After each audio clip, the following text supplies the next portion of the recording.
ଯଶୋବନ୍ତଙ୍କ କଠଉ ଉପରେ କ'ଣ ଧାରଣା ଅଛି?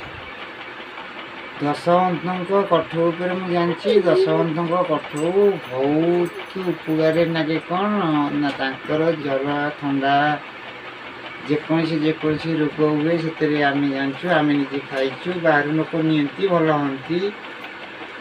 ଆଉ ଯାହାର ଯାହା ବିଶ୍ୱାସ ଆସିଲା ସେ କଠଉ ଉପରେ, ଯଦି ବା ସେ କଠଉ ପାଣି ପିଆ ହୁଏ ତାହେଲେ ନିଶ୍ଚିତ ସେ କଠଉ ଭଲ କରେ, ଭଲ ହୁଏ। ଆଉ କଠଉ ବିଷୟରେ ତ ଏତିକି ମୁଁ ଜାଣିଛି, ଏତିକି କହୁଛି। ଆଉ କ'ଣ ତାର ବିଷୟରେ ଥିବ, କିନ୍ତୁ ରୋଗ ପ୍ରତ୍ୟେକ ରୋଗ ସେଥିରେ ମୁଁ ଭଲ ହୁଏ। ନିଜେ ତ ମୁଁ ପିଇକିରି ଭଲ ହେଇଛି, ରୋଗରେ ପଡ଼ିଥିଲି। ଆପଣଙ୍କ ଘର କେଉଁଠି?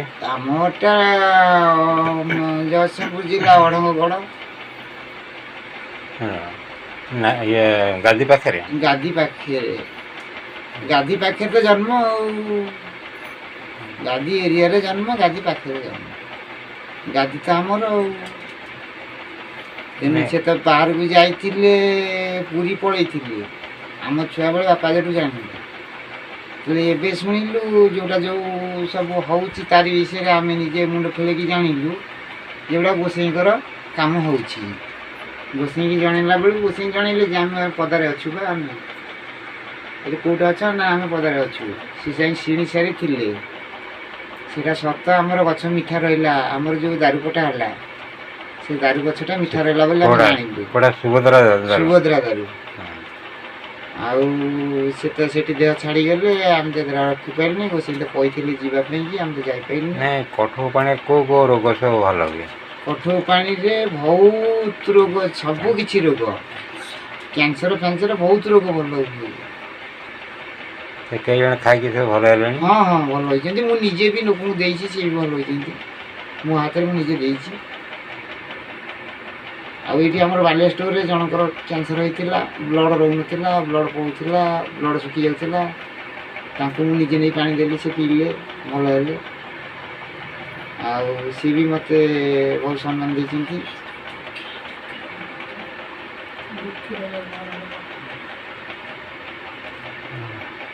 ବାବା କେବେ ଆଉ ତାଙ୍କର ଦେଖା ହବ ନା ନାଇଁ କିଛି? ବାବା ତ ପାଖରେ ଅଛନ୍ତି, ମୋ ପାଖରେ ଅଛନ୍ତି, ଦେହ ଛାଡ଼ିକି ମୋ ପାଖରେ ଅଛନ୍ତି। ସେ ତ ମୃତ୍ୟୁ ନୁହନ୍ତି, ଜୀବିତ, ପଞ୍ଚସଖା ଜୀବିତ। ତେଣୁ ଆମେ କାହିଁ କହିବା ମୃତ୍ୟୁ ବୋଲି, ଆମ ପାଖରେ ସେ ଅଛନ୍ତି, ଦେଖା ଦେଉଛନ୍ତି। ଏବଂ ଯେଉଁଟାକି ଯେତେବେଳେ ଅସୁବିଧା ହେଉଛି ସେ ବି ଆମକୁ ଜଣାଇଛନ୍ତି ଯେ ଏଠିକି ଯାଆନା, ସେଠିକି ଯାଆନା, ସେଠି ଖା, ଏଠି ଖା, ଇଆଡ଼କୁ ଯା, ସିଆଡ଼କୁ ଯା। ଆମକୁ ସେ ଜଣାଇବାରୁ ତାଙ୍କ ଅନୁସରଣରେ ଆମେ ଚାଲିଛୁ। ତେଣୁ ଆମେ କେମିତି କହିବା ଯେ ବାବା ନାହାନ୍ତି ବୋଲି? ବାବା ଅଛନ୍ତି, ଜଗନ୍ନାଥ ବାବା ଅଛନ୍ତି। ଆଉ ମା ବି ଦେହ ନେଇଛନ୍ତି, ସବୁ ଜୀବିତ, ଜନ୍ମ ନେଇଗଲେଣି। କେବେ ଭେଟଭେଟି ହେବେ ପଞ୍ଚସଖା? ପଞ୍ଚସଖା ଭେଟ ହେଇଗଲେଣି, ସମାଜ ଜାଣିନାହାନ୍ତି, କିନ୍ତୁ ପଞ୍ଚସଖା ଭେଟ ହେଇଗଲେଣି। ସେ ଆସି ବୁଲିକି ଗଲେଣି। ଆଉ ଦଶମନ୍ତ ବି ଜନ୍ମ ନେଇଗଲେଣି। ଜଗନ୍ନାଥ ଜନ୍ମ ନେଲାନି, ମନା କଲା, କହିଲା ନାଇଁ ମୁଁ ଜନ୍ମ ନେବି। ଦଶମନ୍ତ କେଉଁଠି ଜନ୍ମ ହେଇଛନ୍ତି? ଦଶମନ୍ତ ନନ୍ଦିଗ୍ରାମରେ ଜନ୍ମ ହେଇଛନ୍ତି, ଟିକେରାଗୌରୀ। ଟିକେରାଗୌରୀ ଉପରେ ଦଶମନ୍ତ ଜନ୍ମ ହେଇଛନ୍ତି। ଦଶମନ୍ତ ଜନ୍ମ ହେବାଟା, ତାଙ୍କୁ ଜନ୍ମ ହେବାଟା ହେଇଗଲାଣି 46-47 ବର୍ଷ ହେଇଗଲାଣି ଜନ୍ମ ହେବା ତାଙ୍କର। ହଁ, ତେଣୁ ସେଇଟା ପ୍ରକଟ ହେଇନଥିଲା। ଏବେ ପ୍ରକଟ ହେଲା ବେଳକୁ ସେଇଟା ଗୁପ୍ତ ମାଳିକା ନୁଚିକି ରହିଲା। ସେ ସକାଶେ ସମାଜ ଜାଣି ହେଉନି, ଜାଣିପାରୁନାହାନ୍ତି। ଆଉ ସେଇଟା ଯିଏ ଜାଣିବ ତାହେଲେ ଠିକ୍ ହେବ। ଆଉ ଯଦି ନ ଜାଣିଲେ ସେ ସେମିତି ରହିଲା, ଆଉ କ'ଣ ଅଛି।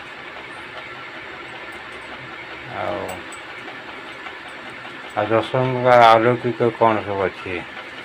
ତାଙ୍କର ଅଛି ସବୁ ମନ୍ଦିର ଅଛି। ତାଙ୍କର ଅଶୋକ ବନ ଅଛି। ତାଙ୍କର ଅଶୋକ ବନରେ କ'ଣ ହୁଏ? ଅଶୋକ ବନରେ ସେ ଯାଇଥିଲେ, ସେଇଠି ଆମର ରଜା ଝିଅଙ୍କୁ ବିବାହ ହେଇଥିଲେ ତ, ସେଇଠି ଯାଇ କଥାବାର୍ତ୍ତା ହୁଅନ୍ତି। ଆଚ୍ଛା, ସେଇଠି କଥାବାର୍ତ୍ତା ହେଇକି ଆସନ୍ତି। ଅଶୋକ ବନରେ ସେ ଯାଇଥିଲେ, ଗଙ୍ଗା ଯାଇଥିଲେ, ଗଙ୍ଗାରୁ ଆଣିଥିଲେ ଗୋଟେ କେନ୍ଦୁ ଖାଇକିରି ସେଇଠି ମଞ୍ଜି ପୋତିଥିଲେ। ଯେ ଗଛଟା ବି ଅଛି, ଯେଉଁ କେନ୍ଦୁ ଖାଇ ପକେଇଥିଲେ ମଞ୍ଜି, ସେ ଗଛ ଅଛି ଅଶୋକ ବନରେ। ତାପରେ ଗୋଟେ ବଡ଼ ହୁଙ୍କା ଅଛି, ଗୋଟେ ଅଶୋକ ବଡ଼ ବନ ଯଶୋନ୍ତ ଗାଦି ପାଖରେ କେତେ ବାଟ ହବ? 2 କିଲୋମିଟର ଖଣ୍ଡେ ହବ ଗାଦି ପାଖରୁ? ଗାଦି ପାଖରୁ।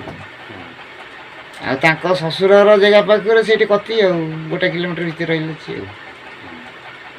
ଅଶୋକ ବନରେ କିଛି କ'ଣ ମହାତ୍ମ୍ୟ ଅଛି ନା ନାହିଁ? ଅଶୋକ ବନରେ ବସିକିରି ଯଦି ଜାଣିପାରିବ ତାହେଲେ ଅଛି ତା ଭିତରେ ମହାତ୍ମା ଭଲ ଜଣା ଦେବେ। ଆଉ ଏଇ ତ ସବୁ, ଆଉ କ'ଣ କହିବି? ହଉ ହଉ ରହୁଛୁ। ହଁ ହଁ।